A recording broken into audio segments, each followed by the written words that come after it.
Good afternoon, everyone. This is Debbie Royce, AYCDC's Corporate Secretary. I'd like to welcome everyone to this afternoon's meeting. And before we formally begin, I would ask you to please mute your lines unless you're speaking. We have the directors joining us by video today, so we'll do a quick roll call for those of you who are on the phone before we get started. Acting Chair Tamara McCaw. Here. Julian Beckford. Here. Drew Gabriel, were you able to join us? Jennifer James, were you able to join? Daniel Coomer. I'm here. Cy Richardson. Present. Ethel Tias. Here. Gib Vacconi. He's trying to log in. I just spoke to him. Okay, thanks so much. And Deborah Young. Present. So much. And I see Mr. Vacconi, you were able to join us. Thank you.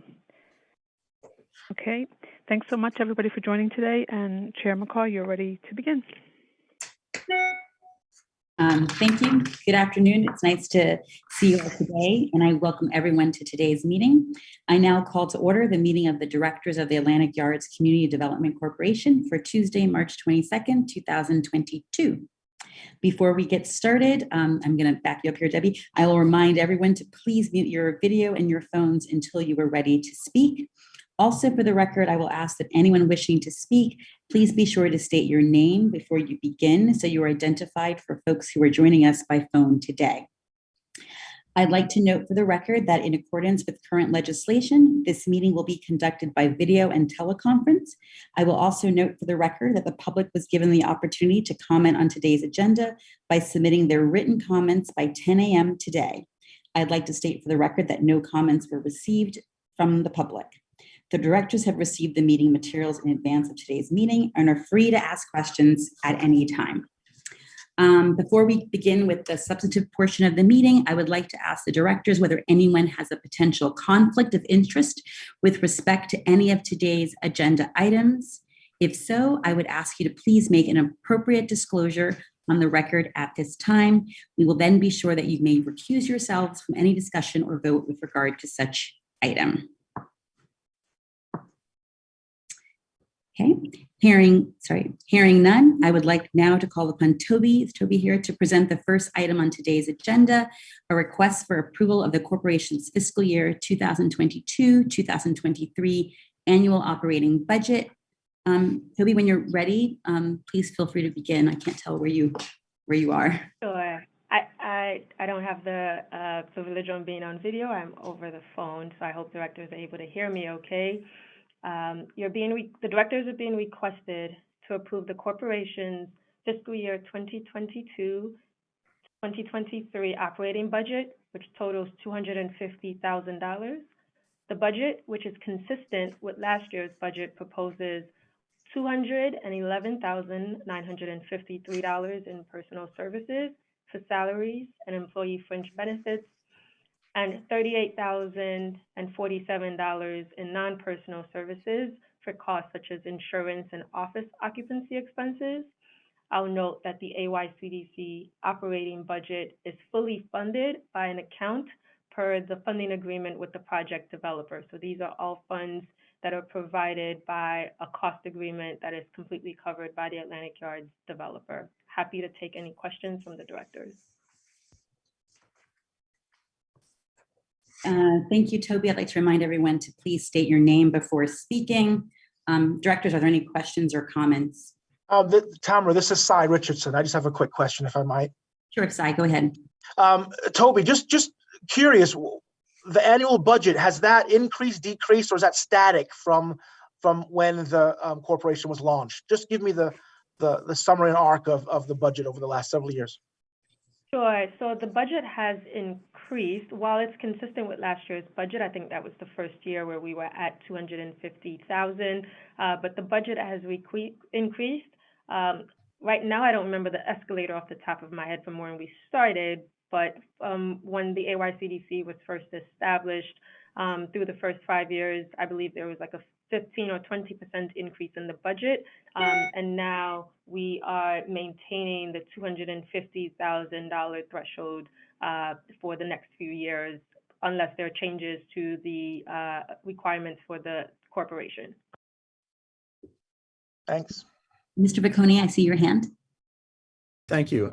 This is Gib Bocconi, and I have two questions. The first one is with respect to the staff that are covered under this budget. I'm assuming that Toby, you are one of the staff members.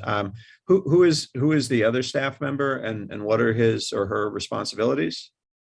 Sure. The other staff member is someone who's in the field that we have at the Atlantic Yards project site, walking the perimeter of the site regularly.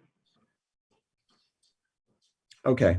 And the second question is, I think this has come up in years previous, but in the event that we have something with respect to a change to the project come down the pipe in this fiscal year, there's been some discussion about extended public engagement that the ESD would want to do around such a change. Where will that be funded? Assuming it's not funded under this budget. So where would we get the funding for the consultants and facilitators and other professionals necessary for the community engagement? Sure. If there is a need to either amend the current operating budget, or if there are other new project costs that are as a result of public engagement or other changes to the project, that would all be covered by the cost agreement that we have with the developer, which covers ESD's cost for the project.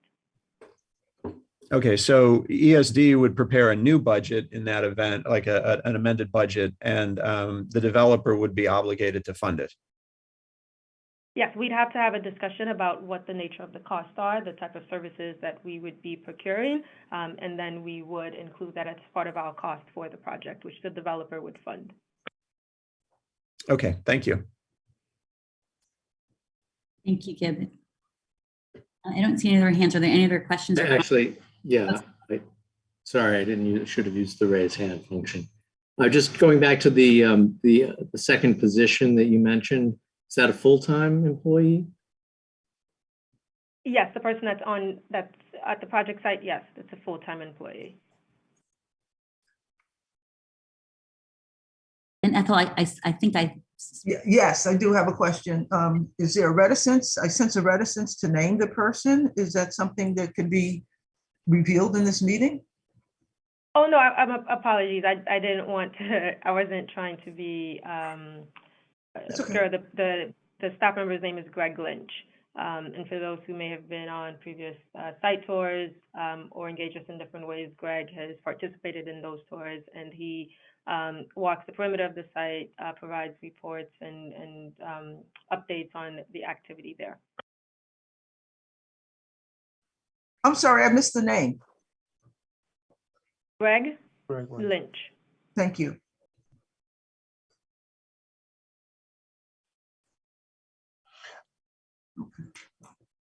Mr. Richardson, sorry, do you have another question? Yeah, just a quick follow-up. So Toby, are Greg's reports covered in the community engagement meetings? Is that where his feedback is shared with the broader community? No, his reports are shared with the project team. So he provides us with an update on the activity that's happening on site. So our monitoring works in different ways. We, of course, have our consultant team, which we'll actually discuss as part of the next agenda item, that are able to oversee various aspects of the work that's happening on the site. And then Greg plays an important role for us in that he walks the perimeter of the project, monitoring the various activities that's going on there, and also takes a look at things from the community's perspective to see if there are any concerns or any issues that we can try to anticipate. So that's shared with the project team. And if there are areas of concern that are brought to our attention, given his availability to be on the site, then he's able to take a look at that for us and report back. But in theory, I mean, are the quality of life meetings where those things are resolved or debated, discussed? Is that the venue for that, for his feedback or his contributions? No, the quality of life meetings are designed for us to provide a general update on what's happening at the project and then to receive questions and comments for the public. So they are shaped by the questions that we receive from the community after the developer has provided an update. Greg's role, again, is to help the ESD project team and to provide updates there and while monitoring the activity at the site. I see. Okay. Thank you. I just want to make sure that all the director's questions and comments have been addressed. Ethel, I think that your hand is still up from before. I just want to make sure that there's not another comment. No, I just want to. We'll get after all these years. Okay. Do we have any comments from the public regarding this item? Toby, can you help me with that, or? There were no comments from the public on this item. Okay, I will now entertain a motion for approval. So moved. Can I get Second. thank you. All in favor? Aye. Aye. Were there any opposed?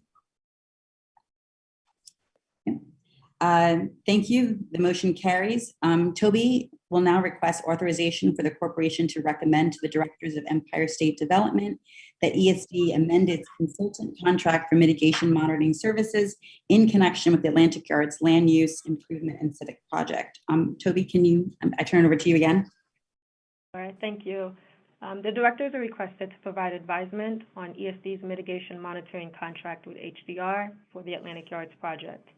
HDR has served as ESD's mitigation monitor since 2007, and the firm's scope of work is defined by the project's Memorandum of Environmental Commitments, the MEC, which describes the specific mitigation measures the developer is required to undertake for the project. HDR works closely with the ESD project team. They monitor the site on a weekly basis and ensure an overview of the developer's compliance with the project's requirements. I'll note that HDR's quarterly reports are also shared with the AYCDC directors as part of our ways of keeping you informed. The proposed amendment extends the contract for 2 years with a 1-year staff option at a value of no more than $500,000 a year, which has been consistent in the value of the annual contract since 2012. Happy to take any questions. Just reminding folks to make sure to state your name before speaking. Directors, are there any comments or questions? Mr. Visconti, I see your hand up first. Yes, I was hoping, I just wanted a little help understanding the math on the contract summary. The summary says the current contract amount is $6,645,000 expiring May of 22. And it's proposed to amend a 2-year term with a 1-year option at a cost not to exceed. Okay, so it's right. So we're actually amending sort of 3 years now at $500,000 each per year. Is that correct? That's correct. I can understand why the numbers may be a little bit confusing, but the idea is right now we are approving a 2-year term. There's the additional year option, but because we're coming to the directors for advisement on this matter, we're including the what the full contract value would be. So at $500,000 for technically 3 years. Okay, and in the event that the option for the 3rd year is exercised, where does that come from? Will we weigh in on that again, or will that just be decided by the ESD board or by staff? That would be a staff action, but an update would be provided to the directors. Okay, thank you. Ethel, state. Yes, I just wondered, out of the 3 proposals that were received, what was the percentage difference to the second place bidder proposer? Oh, Ethel, unfortunately, that the contract has been approved since 2007, so I don't have that information readily available. Happy to try to look that up in our archives, but HDR has served in this role for ESD for quite some time now. Okay, I read that as current tense. I'm sorry. Thank you. Thank you. I'm looking for hands or nonverbals. Any other questions or comments from the directors? Okay, seeing none, did we have any comments from the public regarding this item? Toby, can you help me here? There were no comments from the public on this item. Thank you. I will now entertain a motion for approval. So moved. Can I get a second? Second. Second. Thank you. All in favor? Aye. Aye. Any opposed? Nope. Okay. Thank you. The motion carries. Toby will now provide us with a corporate update. The item is being presented for your information only, and no vote will be required. Toby, whenever you're ready, you can go. Thank you. Good afternoon again, directors, and hope you are all doing well. Excited for the start of spring and nicer weather. Before providing the project update, just wanted to note what might be obvious, that you're hearing my voice even more during this call, that Marion Phillips, who was president of the AYCDC and also senior vice president of community relations, has transitioned from the ESD. We thank Marion for his years of service to ESD, to the Atlantic Yards Project, and of course to the AYCDC. Wanted to note also that Lee Warshawski, who was the mayoral appointee to the AYCDC, has resigned from his role. Want to give a special thank you and a personal thank you to Lee for his service on the board and his advocacy on affordable housing. I personally enjoyed my engagement with him and talking through kind of his expertise and experience in advocating for affordable housing through his work over the course of his professional career. So special thank you to Lee, and we wish him nothing but the best here at the Atlantic Yards Project team. Wanted to also say thank you for the approval on the advisement on the HDR contract. Please note, and I think I'd referenced this in response to a question from Director Verconi, that the STV contract, STV serves as ESD's owner's rep, will be amended on a staff level, and that contract amendment would only extend the term of the contract and not the value, so it does not require board advisement or board vote, but wanted to flag for the AYCDC and inform the AYCDC that the action would be taken. Again, it would not change the contract value.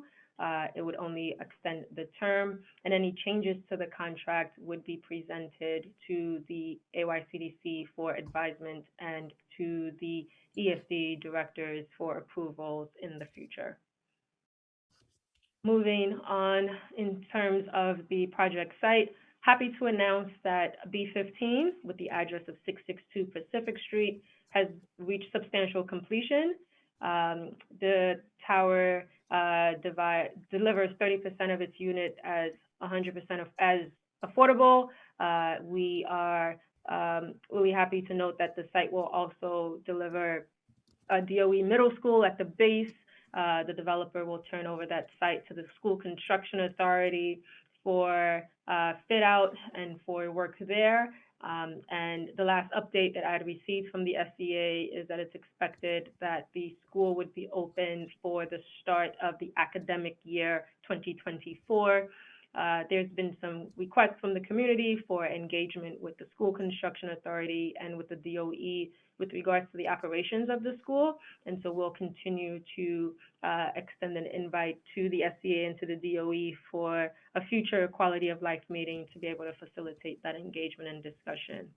At B4, which is across the street at 18 6th Avenue, it's expected to be completed in second quarter of this year. The tower would also deliver its units at 30% affordable. For those who might be at the site recently, you'll see that there's been some changes to the sidewalk sheds and to the construction fencing around the site. And also there's been progress that's been made on what we call the hoist roll apartments, which were the apartments that had the elevator hoist that moved equipment up and down the tower. So those are being enclosed and the windows are being installed there, and hope to reach substantial completion in second quarter of 2022. At B12 and B13, moving down Dean Street, both towers are progressing in superstructure work, and in the necessary mechanical and interior fit out work that's happening there. Both towers are on pace to be completed by spring 2023. Wanted to flag also, this was noted in one of the recent construction alerts for the project, that the developer had a contractor out at the Long Island Railroad site to do some soil testing work for a few days. And the developer is actively working with the Long Island Railroad with regards to the development of the platform. And so once the developer is able to, we will be sure to have a detailed presentation to the AYCDC and also to the community. Transitioning now to updates with regards to community relations and the quality of life meetings. There have been 2 virtual quality of life meetings since we last met in December. There were an average of 15 attendees for the meetings, with representations from elected officials' offices, community organizations, and of course, local residents. Some of the key discussion topics focused on, there was actually a period of time where there were some complaints with regards to mechanical noise in the neighborhood. So that took up some parts of our discussion. The issue has since been addressed and rectified. Discussions with regards to the parking garage operations, regulations for parking along Dean Street, the timing for construction activity, and also construction worker start times in the neighborhood.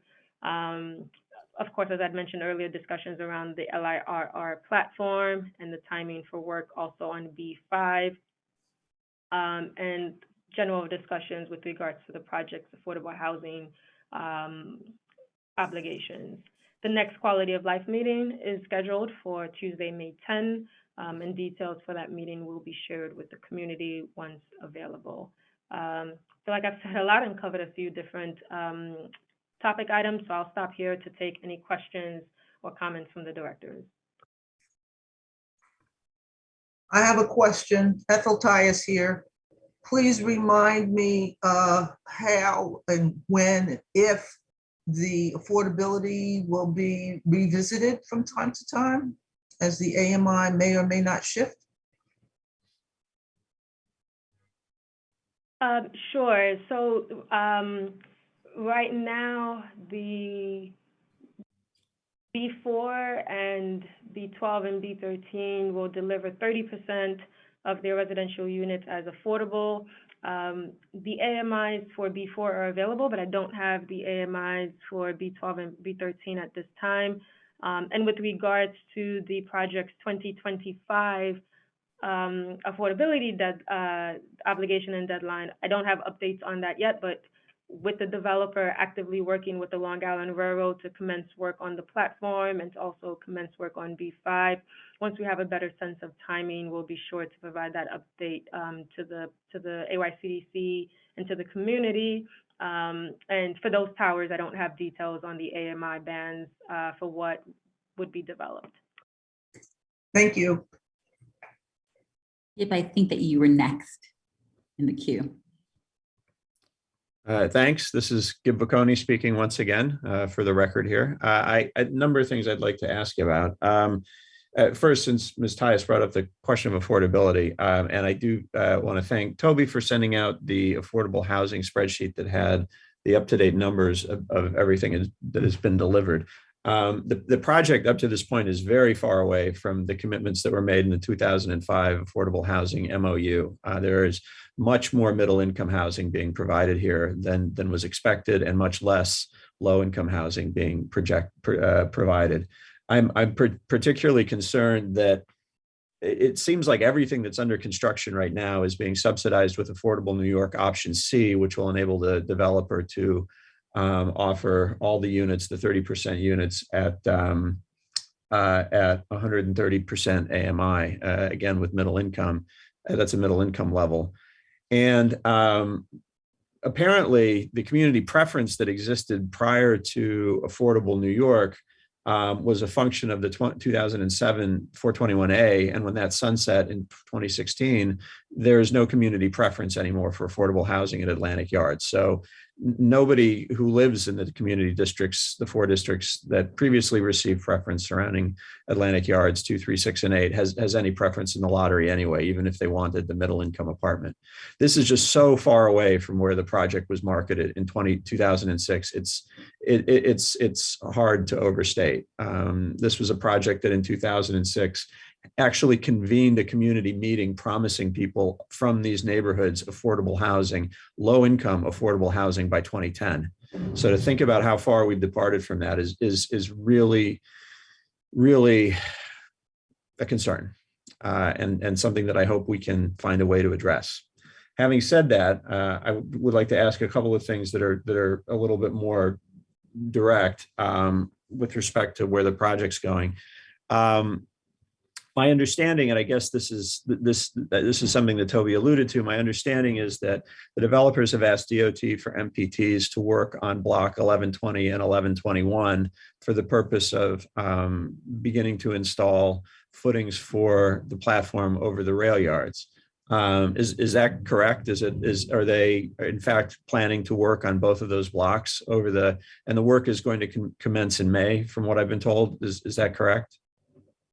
I don't have details as to when the work will commence, or how it is that they will be phasing the start of their construction work. It might be that the request to DOT is related to both the construction activity and also the storing of equipment, or the logistics that's required to minimize disturbance to the Long Island Railroad. I don't have those specific details, but once that is available and once we're able to share a full presentation, will be given to the AYCDC and to the community. Is there a representative from the developers here on this call? Unfortunately, Scott Solish had a conflict. He was available when we'd had the meeting tentatively scheduled for the 15th, but due to the change was not able to make it for the 22nd. So we'll be sure to, again, once we're able to go into a little bit more details about that, provide an update from the development team. It is you're correct, the developer is working on and actively working with the Long Island Railroad to be able to start the construction of the platform. I just don't want to misrepresent the details of that at this time. And so once we're able to provide that presentation, it will be shared with the community and with the AYCDC. I mean, if Scott was here, I certainly would have asked him to what extent the work is financed at this point and that they can actually complete it. Because a concern that I have is that we may be looking to do enough work on both of those blocks so we can qualify for 421A under the current legislation. And again, that would open up the opportunity for all the affordable housing to be at middle income levels that gets built on those lots, which would be an outcome that I don't think would be consistent with the project's promises, so I'm concerned, and I would like to understand to what extent what the timeline is for the completion of the platform now that work is underway, and that we're not just trying to qualify it for the current version of 421A. That would be a concern in my view. I would like to ask about Times Plaza. My understanding is from the Department of Transportation, they are awaiting engineering drawings from Greenland Forest City Partners to approve so that work can begin. That's now years in the tube. Where is Greenland Forest City Partners on providing the drawings to DOT so that public improvement can be made? Sure. So Gib, you'd reached out about this, and I'd actually also had conversations with DOT with regards to the Times Plaza delivery. The developer and DOT have been in discussion about this issue. There's been a number of different factors that they're working through. So they're going back after coordinating with DOT to review the drawings, and we'll submit those to DOT, and then it, of course, would have to follow through the process that the agency has established. So I know that the developer is working on that. I've directly reached out to DOT to confirm that engagement. And once an update is available and once the drawings have been provided to DOT to be responsive to the agency's request, the next steps will be taken from there. I want to point out that these drawings have been expected for years. Is it? I think that's incorrect. The drawings haven't been expected for years because there's been ongoing engagement with DOT about the issue. There's been a number of different factors that have delayed working through the approvals for the design for Times Plaza. There are a number of different utilities aspects, and at a certain point, the developer had also gotten the approvals that they needed from PDC, but with feedback from DOT, needed to make some changes. So the developer hasn't been negligent for years. The process has taken some time, but it's through coordination with DOT. I understand there's coordination involved. Anyway, I think this is something that we should be following because it's a long-standing public commitment, and as you have mentioned, it has taken a long time to move to the next phase. Has there been anything further with last question? Is there anything further to report with respect to Site 5? No, there are no updates on Site 5 at this time. Okay. All right. Thank you. Thank you. I might need help with the queue who came up first. It was you. Sorry. You can go, Mr. Kumar. Daniel? Yeah, sorry, I just needed to unmute. Yeah, no, I had the same question about Site 5, but I also, just on the quality of life topics, if you could provide a little more detail on the mechanical noise complaints and what was the source and what actions have been taken to ensure that it won't recur. Sure. So we started receiving complaints from the community about there being some form of like a whistling or buzzing noise. I would say towards the end of last year, around the holidays. And, as I noted earlier, we have, staff on site and also monitors that are on site regularly. So when we first received those complaints, we had staff go out and, observe the specific locations where folks in the community had expressed that concern. And initially, we actually didn't. Some folks would hear some noise and some folks wouldn't. So it did cause a little bit of confusion. Some folks described it from specific parts of the project, initially identifying B12 and B13, and then others identified it as possibly coming from B2. And so it took some time and like regular engagement. We even reached out to the Barclay Center, the developer did, to see if the source of the noise might be from there, possible that it was other parts of the neighborhood that weren't project related. But, we kept following up and trying to track the source of the noise. What we identified, what the developer identified, was that there were some mechanical equipment at the top of B3, which is 38 6th Avenue, which provided heating and hot water for the building, and some of the equipment needed to be repaired.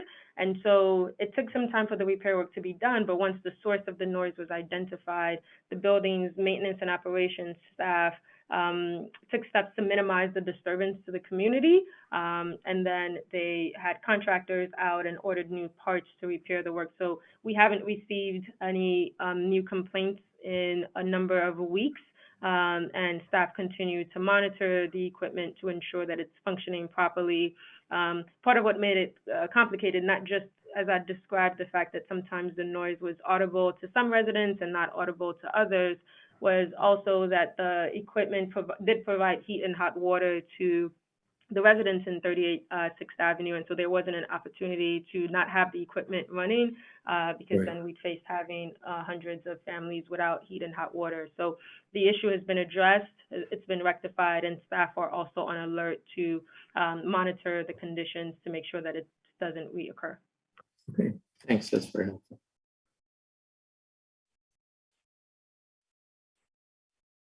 Any other question or comments from directors?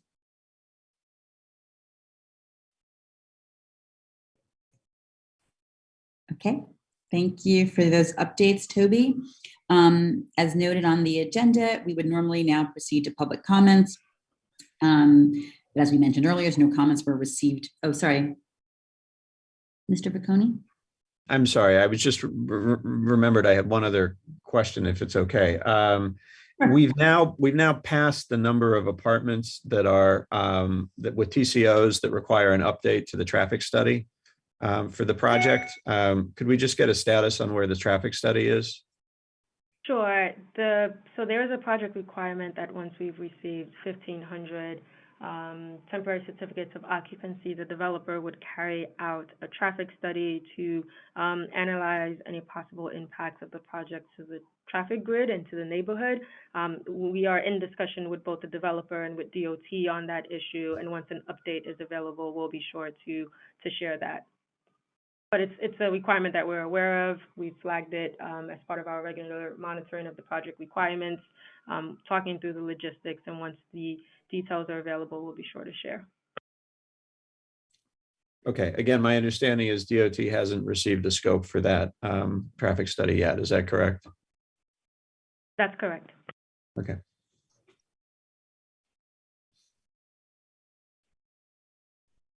Thank you so much. Sorry. Yeah, on the public comment, I'm wondering if we can inquire whether there is anyone who missed the deadline who nonetheless came to this meeting hoping to address the board. Sure. We placed a deadline to ensure that we're able to have sufficient time administratively to prepare the comments for distribution to the directors and also to be posted. I followed up right before this meeting, and we hadn't received any new comments. All right. Okay, but great question. Hearing none further, I want to thank everybody for their attending and participation in today's meeting. Barring no other further business, I will call for a motion to adjourn. Motion to adjourn. Second. All in favor. Thank you, everyone.